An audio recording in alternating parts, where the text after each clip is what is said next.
G'day guys, this is Rob from troutlaw.com.au, Australia's fly tying specialist store. Today we're tying a little foam bionic ant, one that catches fish for us here, especially in October and November when the ant falls happen on many of our local streams, and something you should have a few of in your fly box at all times. So let's get started. We will come in with an Ahrex FW 500 hook. I'm tying this in a 14, tie them in 16s, 18s, and when I'm feeling mad, 20s as well. They work in all those sizes. And then start out with some Vivus 80 thread in black, just behind the hook eye. I'll start working that thread down the body and end it just before the hook bend. Now for the body of the hook, we make the body with the Upavon Gunville foam cutter set and a block of their HD foam. As you can see, I've already cut a bunch of those. I've got them here ready to go.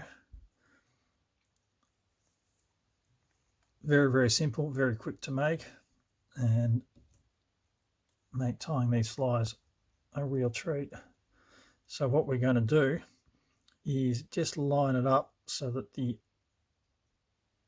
black and white join is just in front of the hook eye, and then from the back bind that down and then gently come forward behind that hook eye and then bind down there. And we just want to run our thread over that midsection to thin it out. Now we're going to add some legs. I'll take this black micro rubber from Chuck and Duck and putting about an inch in front of the hook eye, we'll capture that on this side with a couple of wraps, and then loop it around to the other side with about an inch sticking out the back as well, and capture that on the rear. Put a couple of wraps over, and then we just make sure that they are seated opposite each other. Then pulling this rubber straight out in front, we'll just bring some wraps over as we work up the body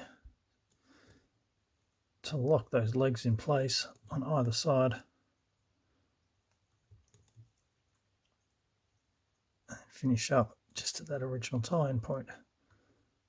Now to stop that from getting caught in your tying thread, again we'll trim that off about an inch in front, which gives us a good workable amount, and then we can trim them later on to the right size. Once we've done that, we just want to wrap our thread back down the body to that original leg tying point, creating a nice even body as we go, because that's going to be where we wrap our hackle in. And we want a nice smooth surface to do that. For the hackle, we're taking a Lost Fly mixed saddle hackle pack in black, finding a feather that's appropriately sized, and then we will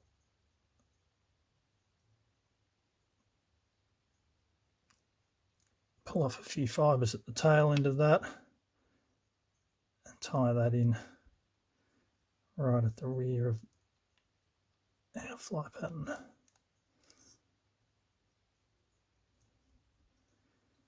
And capture that stem and run the thread right up to the front. At this point, just want to make sure everything's sitting on top, hasn't spun around.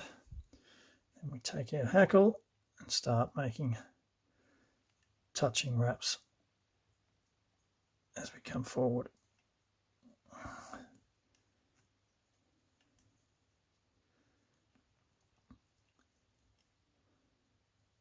Just keep working our way up towards the hook eye, putting a fair bit in here. It's this thing with the foam and all this hackle is going to float like no tomorrow. You won't need to be putting floating on this thing. Okay, 1 wrap, then 2 wraps behind the hackle. Pull the hackle backwards, 1 wrap in front, pull it forwards, 1 wrap behind. Then with our half hitch tool, come in, put a half hitch over the hook eye, twisting as we go to lock that in place. Now that's not going anywhere.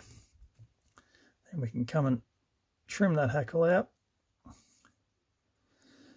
And at this stage, we can trim down those legs at the front just to get them out of the way for the whip finish. So we'll trim them off a little bit further than where the head goes.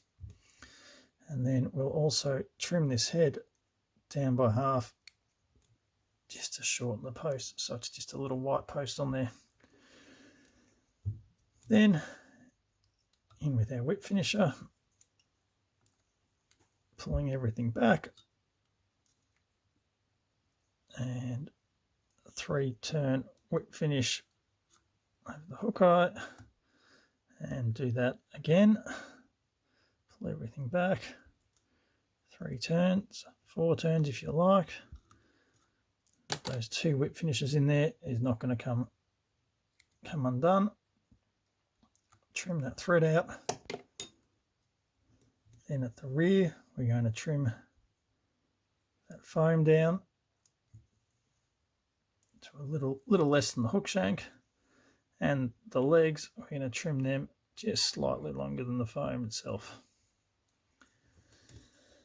Then we're going to go to our hair scissors from Loon, nice longer flatter blade, and then supporting on our thumb, we'll run that underneath and trim the hackle on the underside of that fly, just coming up a little on either side.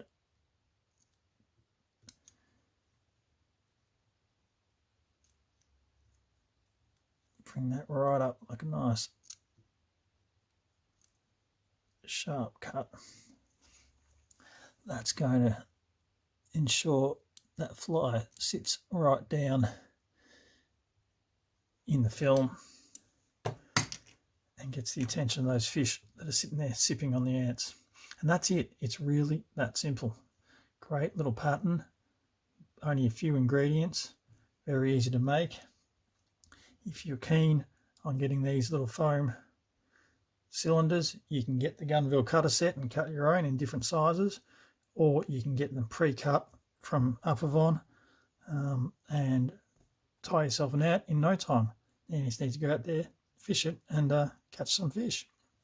So thanks for watching. If you like the video, please click the like button, subscribe to the channel, hit the notification bell if you want to see more videos from me and us at Troutlaw, and until then, happy tying.